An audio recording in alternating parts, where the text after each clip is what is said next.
Hello everyone, আজকে তোমাদের ছবির কিছু ইংলিশ প্রশ্ন সমাধান দেখবো।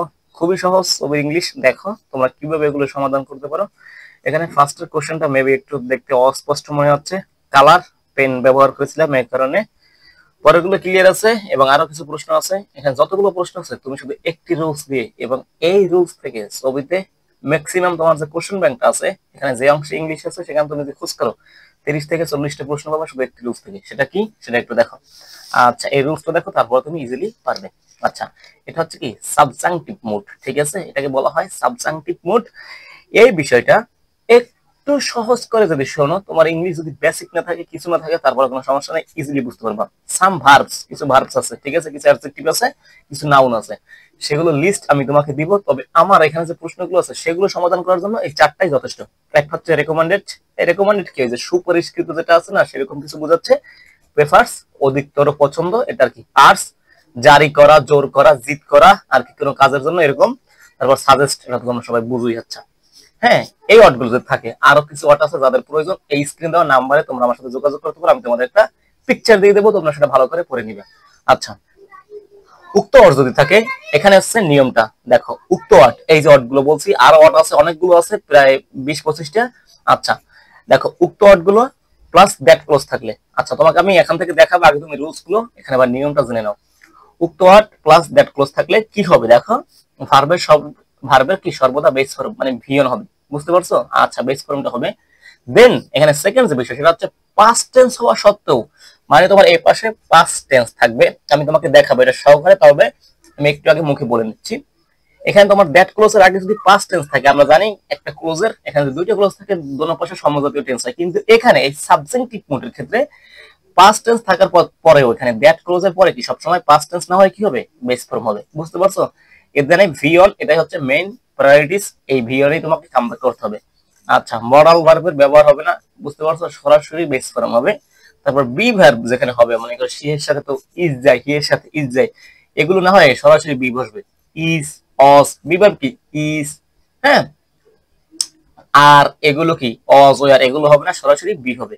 দেন এখানে নেগেটিভ করার জন্য do not, does not, did not, এগুলো ব্যবহার করা যাবে না, সরাসরি নট ব্যবহার করে ভিএন ব্যবহার করতে হবে। এটা হচ্ছে সাবজেক্টিভ মোডের ব্যবহার বা ব্যবহার করার নিয়ম।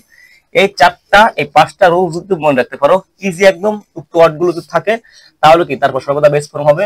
এখানে তোমার কি দ্যাট ক্লোজ এর আগেও পাস্ট টেন্স থাকলে পরবর্তীতে কি পাস্ট টেন্স হবে না সবসময়। এখানে বি ভার্ব ব্যবহার করা যাবে না, এম ইজ, অজ, ওয়্যার, এগুলো ব্যবহার করা যাবে না, সবসময় বি ব্যবহার করতে হবে। ডু নট, ডাজ নট, এগুলো ব্যবহার হবে না, সরাসরি নট প্লাস ভিএন ব্যবহার হবে। এই বিষয়টা তুমি এখন দেখলে, এখন দেখো এখান থেকে কিভাবে প্রশ্ন আসে। আচ্ছা, ফার্স্টের প্রশ্নটা একটু ঝাপসা মেবি, একটু তোমরা কষ্ট করে দেখে নাও।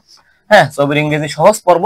আচ্ছা, তুমি যদি বুঝতে পারো, ইট ওয়াজ রেকমেন্ডেড, এই যে ভার্বটা আছে, বুঝতে পারছো? ইট ওয়াজ রেকমেন্ডেড, এটা হয় সুপরিষ্কৃত দ্যাট শি ড্যাশ ফরে, এটা হচ্ছে গ্যাপ আর কি, ড্যাশ ফরে শর্ট লিভ অফ অ্যাবসেন্স। হ্যাঁ, তিনি একটা শর্ট লিভ অফ অ্যাবসেন্স। আচ্ছা, ইট ওয়াজ রেকমেন্ডেড, এটা হচ্ছে সুপরিষ্কৃত দ্যাট যে শি ফরে শর্ট লিভ অফ অ্যাবসেন্স, মানে একটা অ্যাবসেন্সের জন্য একটা কি চাচ্ছে, এখানে আবেদন চাচ্ছে, এরকম একটা কিছু।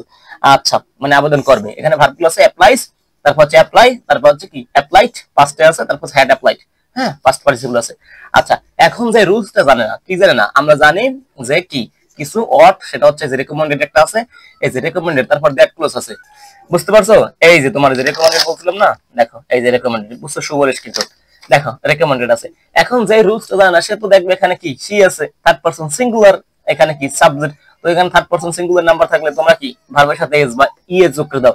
তো শুরুতে অ্যাপ্লাইজ দেখবে, হ্যাঁ খুব ভালো হয়েছে, আমি অ্যাপ্লাইজটা দিয়েছিলাম, পরীক্ষা হল থেকে বের হয় খুব ফাটাফাটি এক্সাম হয়েছে, তো রেজাল্ট যখন আসে তখন কি সাবজেক্ট পায় না বা মেরিট লিস্টই আসে না। এটা হচ্ছে কি বিষয়টা। তো তোমাকে এটা বুঝতে হবে, এই যে ছবিতে এই প্রশ্নগুলো বেশি আসে, এটা হচ্ছে অ্যাডভান্স ইংলিশ, বুঝছো, আমেরিকান ইংলিশ, সাবজেক্টিভ মুড।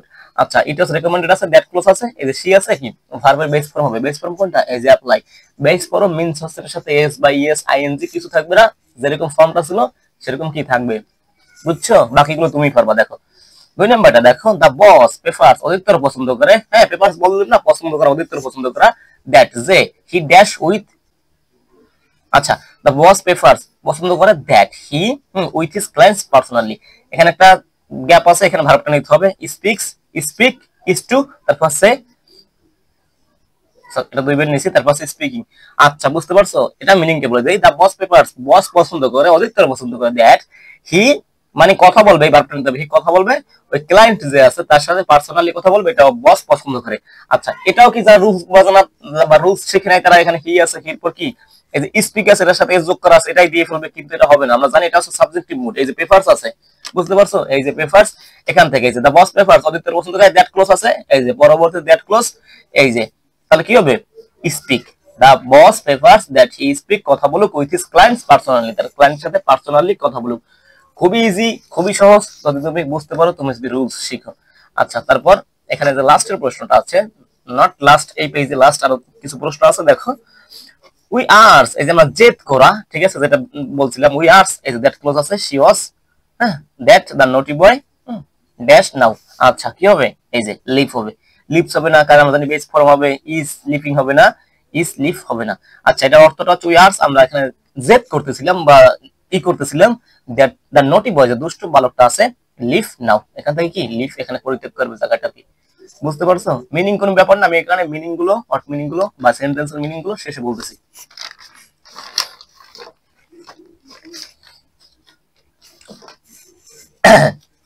তারপর দেখো, আই সাজেস্ট দ্যাট, এই যে সাজেস্ট আছে, দ্যাট আছে, এগুলো আমাকে আর বলতে হবে না, তুমিই পারবা, ঠিক আছে। দ্যাট ক্লোজ আছে, এই যে কি হবে, অন্ট হবে না, ভি টু আছে, গো হবে, গোস হবে না, হ্যাজ গন হবে না, কি এটা হচ্ছে সঠিক, গো হবে। সাজেস্ট দ্যাট একদম বেস, এটা হচ্ছে গো, এটা থেকে কি গোস হয়েছে, এটা থেকে ওয়েন্ট হয়েছে, এটা থেকে হ্যাজ গন হয়েছে, বুঝতে পারছো? আচ্ছা, তোমাকে একটা ম্যাজিক দেখাই, লাইক এগুলো তোমরা জানো, ভার্বের যে ফর্ম আছে না, এটা হচ্ছে চারটা, এটা হচ্ছে বেস ফর্ম। আচ্ছা, ভার্বের যে ফর্ম গুলো আছে না, সেগুলো কিরকম হয়, লাইক দেখো, গো থেকে কত কিছু হয়, গো থেকে গোস হয় নাকি, গো থেকে ওয়েন্ট হয়, তারপর কি এই যে হ্যাজ গন হয়, হ্যাঁ, আরো কি হয়, গোয়িং হয়, আর একটা কি হয় জানো, টু গো। তো কয়টা হয়েছে, একটা, দুইটা, তিনটা, চারটা, পাঁচটা, ছয়টা, এই ছয়টা হচ্ছে কি ভার্বের ফর্ম। তো এটা হচ্ছে বেস ফর্ম, এটা থেকে এগুলো যাচ্ছে আর কি, তো এই বেস ফর্মটাই হবে, বুঝতে পারছো আশা করি। আচ্ছা, এটা দেখো, লাস্ট এটা যে পারবা, আর আজকে মনে করো কি ভালো একটা প্রিপারেশন হচ্ছে, এবং তুমি কি পরীক্ষা এখান থেকে প্রশ্ন আসতে পাবা, এবং প্রশ্ন আসবে এখান থেকে। দেখো, দ্য ম্যানেজার, এই যে রেকমেন্ডেড, এখানে কি সুপরিষ্কৃত, দ্যাট, এখানে চারটা অপশন আছে, এ বি সি ডি, কোনটা সঠিক দেখো। The employee should be given 2 days লিভ। আচ্ছা, the employee should give 2 days লিভ, হ্যাঁ, দ্য এমপ্লয়ি, এই যে বি গিভেন 2 days লিভ, তারপর the employees be given 2 days লিভ, এটা কিন্তু দুইবার। হ্যাঁ, এখানে দুইটা সেন্টেন্স সঠিক, এখানে ডি, এই যে বি আছে, বুঝতে পারছো? এই যে বলছিলাম, এখানে তোমার সাবজেক্টিভ মুড থাকলে শুট হবে না, কোনো মরাল ব্যবহার করা যাবে না, এই যে শুট আছে, এগুলোতে ভুল, এই দুইটাই সঠিক, এখানে যে কোনো একটা তুমি ব্যবহার করতে পারো, বুঝতে পারছো? আমি একটি দুইবার লিখে ফেলছি। আচ্ছা, বুঝতে পারছো? এগুলো হচ্ছে তোমার ইংলিশ, খুবই ইজি, খুবই সহজ, তুমি যদি বুঝতে পারো এই সাবজেক্টিভ রুলসটা, তুমি চাইলে একটা স্ক্রিনশট দিয়ে রাখতে পারো, এটা ভালো পরীক্ষার জন্য তোমার আসবে। Okay, thank you. পরবর্তী ভিডিওর জন্য অপেক্ষা করো, সাথে থাকো। Thank you.